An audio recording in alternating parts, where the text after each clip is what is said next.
ማርበርግ ቫይረስ የመጀመሪያው ታማሚና 3 መሪዎቿን ያጣችው የጂንካ ቃለ ሕይወት ቤተክርስቲያን። ከአንድ አጥቢያም እንዴት 3 አባቶች በአንድ ጊዜ ይሞቱብናል? ይህን የጠየቁት የጸሎት አባቱ ያዕቆብ ቡችሌ ግራ መጋባትና ሐዘን በተሰማው ድምፅ የተጠየቀ ጥያቄ ነበረ። የሰይጣን ሥራ ይሁን የእግዚአብሔር ጥሪ፣ ይህንን ምንም ማወቅ አልቻልንም። ለጌታ ሰጥተን ሁላችንም ቁጭ ብለናል ይላሉ አቶ ያዕቆብ። እንዲህ ያስመረራቸው በጂንካ ከተማ የምትገኘው ቃለ ሕይወት ቁጥር 6 ቤተ ክርስቲያን 3 መሪዎች በቀናት ልዩነት ሕይወታቸው ማለፉ ነው። በመላ ኢትዮጵያ የምትገኘው ቃለ ሕይወት ቤተ ክርስቲያን ቅርንጫፍ የሆነችው ይህች አጥቢያም የተመሠረተችው 2011 ነበረ። ከጥቅምት ወር መጨረሻ ጀምሮ የቤተ ክርስቲያኗ ሐዘንና ድንጋጤ በዝቷል። አንዳንዶች የቤተ ክርስቲያኗ አባቶች ሕይወት ለማለፉ ምክንያት ይሆናል ያሉት ግምትን ያስቀምጣሉ።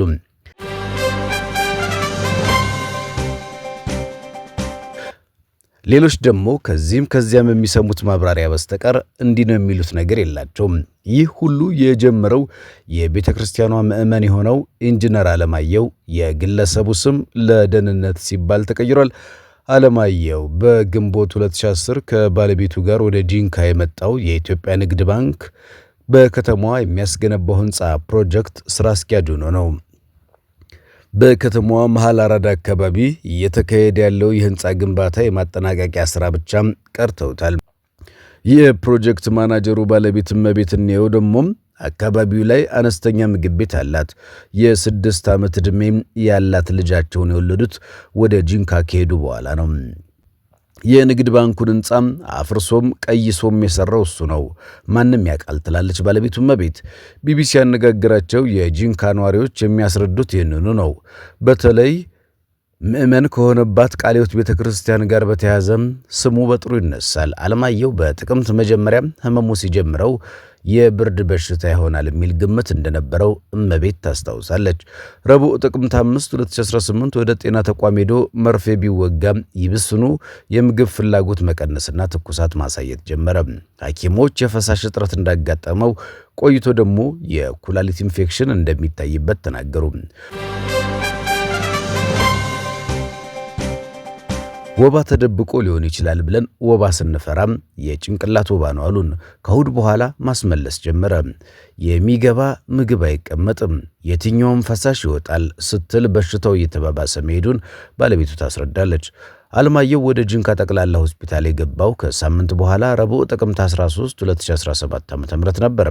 መታመሙን የሰሙ የቃለ ሕይወት ቤተ ክርስቲያን አባቶች ብቻውን አልተውትም። ምዕመን የሆነባት የቁጥር 6 አጥቢያ መሪዎች መምህር ጳውሎስ ማቴዎስ ፍሬውት እና መምህር አቃሌ ጋልኮ ሊያስታመሙ ሊጸልዩ አጠገቡ ተገኝተዋል። በከተማው የምትገኘው ሌላኛዋ ቃለ ሕይወት ቤተ ክርስቲያን አጥቢያም መጋቢ የሆኑት ፓስተር ሚልኪያስ አምባዬ በሆስፒታሉ የተገኙ ሌላኛው የሃይማኖት አባት ናቸው። ፓስተር ሚልኪያስ አለማየሁ ይወራጭ እንደነበር ይናገራሉ። በዚህ ምክንያት የጤና ባለሙያዎች ሕክምና ለማድረግ ተቸግረው እንደነበረ የሚያስታውሱት ፓስተር ሚልኪያስ ታማሚውን በመያዝ ሲያግዙ ነበረ።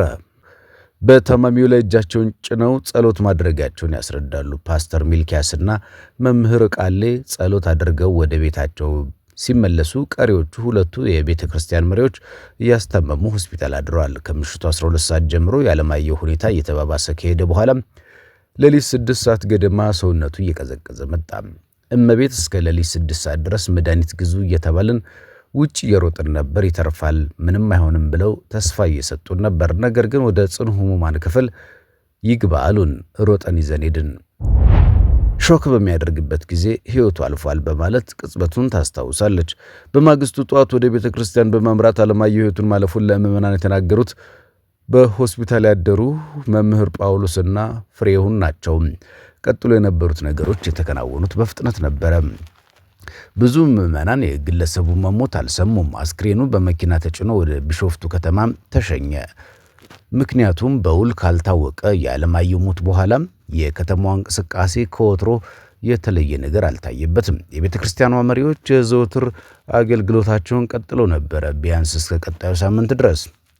የመጀመሪያው ታካሚ በሆስፒታል የጎበኙት የሃይማኖት አባቶች የህመም ምልክቶቹ ማሳየት የጀመሩት የዓለማየሁ ህልፈት ከአንድ ሳምንት በኋላ ነበር። ከፍተኛ ትኩሳት፣ ማስመለስ እና ማስቀመጥ በአራቱም የሃይማኖት አባቶች ላይ የታዩ ምልክቶች እንደነበሩ ከሃይማኖት አባቶች አንዱ የሆኑት ፓስተር ሚልኪያስ የታማሚዎቹ ቤተሰቦችና የጤና ባለሙያዎች ለቢቢሲ ተናግረዋል። የቃለ ሕይወት ቁጥር 6 ቤተክርስቲያን ሰብሳቢ የሆኑት ፍሬውን በሽታውን እየተባባሰ ሲሄድ ወደ ጂንካ አጠቃላይ ሆስፒታል መወሰዳቸውን እህትየው ፋናዬ ፍቃዱ ያስረዳሉ። ሆስፒታል ሲወሰድ በጣም ከባድ ሙቀት ነበረበት። ራስ ምታት ያዘው። ሰውነቱ ላይ ውሃ ስንጨምር ውሃው እየባሰ እየጋለ እንፋሎት ሆኖ ከሰውነቱ ላይ ይነሳል ስትል ወንድሟ የገጠመውን ሁኔታ ታስረዳለች። እንግዲህ በኢትዮጵያ የመጀመሪያው የማልበርግ በሽታ ሁለት የጂንካ አጠቃላይ ጠቅላላ ሆስፒታል ባለሙያዎች ሕይወታቸው ያለፈው በሽታው ምን እንደሆነ ባለማወቃቸው ምክንያት በጥንቃቄና የሕክምና አንዳንድ ጉድለቶች በመፈጠሩ ነው። የአካባቢው የጤና ዘርፍ ኃላፊ ለቢቢሲ እንደተናገሩት ኃላፊው ጤና ሚኒስቴር ከበሽታው ጋር በተያያዘ የሚወጡ መረጃዎች ላይ ባስቀመጠው አሰራር ምክንያት ስማቸው እንዳይጠቀስ ጠይቀዋል። ኃላፊው እንደሚናገሩት የጤና ባለሙያዎች ሕይወት ማለፉ የአሪዞንና የደቡብ ኢትዮጵያ ክልል የጤና ቢሮ ኃላፊ ለበሽታው የተለየ ትኩረት እንዲሰጡ አድርጓል። ከዚህ ክስተት በኋላም የታማሚዎች ናሙና ወደ ኢትዮጵያ ሕብረተሰብ ጤና ኢንስቲትዩት ተልኮ ምርመራ መደረጉን ያስረዳሉ። የጤና ሚኒስቴርና የሕብረተሰብ ጤና ኢንስቲትዩት ምንነቱን በውል ያልታወቀ የሄሞራጂክ ፌቨር በሽታ በጂንካ ከተማ መከሰቱን ያሳወቁት የአቶ ዓለማየሁ ሕይወት ካለፈ ከ20 ቀናት በኋላ ህዳር 3 2018 ዓ.ም ነበረ። ከሁለት ቀናት በኋላ ደግሞ በሽታው የማርበርግ ቫይረስ እንደሆነ መረጋገጡን ይፋ አድርገዋል። ቢቢሲ ያነጋገራቸው የጤና ዘርፍ ኃላፊ እንደሚያስረዱት ሕይወታቸው በቀናት ልዩነት ያለፈው የቤተ ክርስቲያን መሪዎች መምህር ጳውሎስ፣ መምህር መቃሌም እናም ፍሬው በማልበርግ ቫይረስ መያዛቸው ተረጋግጧል። የመምህር ጳውሎስ ባለቤትና የመምህር አቃሌ ወንድም በተመሳሳይ ሕይወታቸው ያለፈው በቫይረሱ ተይዘው ነበር። ለተጨማሪ ሕክምና ወደ ሐዋሳ ተልከው የነበሩት ፓስተር ሚልኪያስ ቫይረሱ እንዳልተገኘባቸው ተናግረዋል። የመጀመሪያው ታማሚና ሁለቱ የጤና ባለሙያዎች የበሽታው ምልክት አሳይተው ሕይወታቸው ቢያልፍም በማልበርግ ቫይረስ መያዛቸው በላቦራቶሪ ምርመራ እንዳልተረጋገጠ ኃላፊው ተናግረዋል። ይህም ቢሆን ለመጀመሪያ ጊዜ በኢትዮጵያ ለተከሰተው የማልበርግ ቫይረስ የመጀመሪያው ታማሚ ኢንዴክስ ኬዝ ተብሎ የሚቆጠረው ዓለማየሁ እንደሆነ ገልጿል። ዓለማየሁ ኢንዴክስ ተደርጎ የተወሰደው ከእርሱ ጋር የነበሩ ሰዎች ታመው ቫይረሱ የተገኘው ሰዎች ላይ ስለሆነ ነው በማለት አብራርተዋል። እመቤትም ከፌዴራልና ክልል ተቋማት የመጡ የጤና ባለሙያዎች ወደ ቤቷ መጥተው ከባለቤቷ ሕመም ጋር በተያያዘ መረጃዎችን መሰብሰባቸውን ለቢቢሲ ተናግራለች። መድኃኒት አብልታው ነው ተብዬ ታሰርኩ። እመቤት ባለቤቷ የተቀበረው በትውልድ ከተማው ቢሾፍቱ ነው። ከ10 ቀናት ገደማ በኋላም ወደ ጂንካ ተመልሳለች። የአካባቢው ነዋሪዎችና የሚያውቋቸው ሰዎች ለቅሶ ደርሰዋታል። ከሳምንታት ገደማ በኋላም ሶስቱ የቤተ ክርስቲያን መሪዎች በጽኑ መታመማቸውን ተከትሎ ጥርጣሬ ይነሳባት ጀመረ። እሷ መድኃኒት አብልታቸው ነው የሚል ውንጀላ እንደመጣባት ትናገራለች። ሻይ ቡና ይዘው መጥተው ዳቦ አስደፍተው እግዚአብሔር ያጽናሽ ብለው ሄደዋል። አይ እሷ ባሏንም ገላ ይሆናል የተባልኩት ከዚያ በኋላ ነው ትላለች።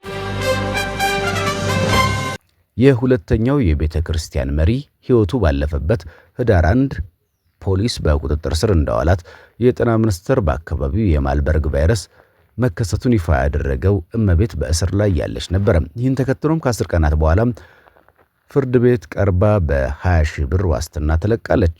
ባሏን ባጣች በሁለት ሳምንት ጊዜ ውስጥ ለእስር የተዳረገችው እመቤት እውነቱን አውጣልኝ ብዬ ፈጣሪን አምርሬ እየጠበቅኩ ነበር።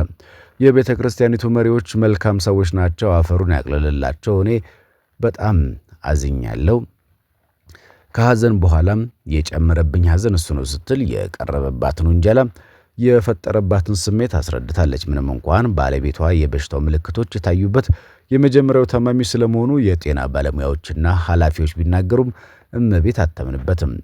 እርሷና የ6 ዓመት ልጁ እንዲሁም ያስታመመው አስክሬኑን የገነዙ ሰዎች በሽታውን አለመያዛቸው በመጥቀስ ትከራከራለች። እሱንም ለማመን እቸገራለሁ። እሱ ነው ከተባለም ችግር የለብንም። እሱን ከአፈር የሚመልስልን ምንም ነገር የለም። ይህ ህመም ከላይ ጥቁር ለብሰህ እንደምትገልጸው ሳይሆን የውስጥ በሽታ ስለሆነ በጣም ያማል።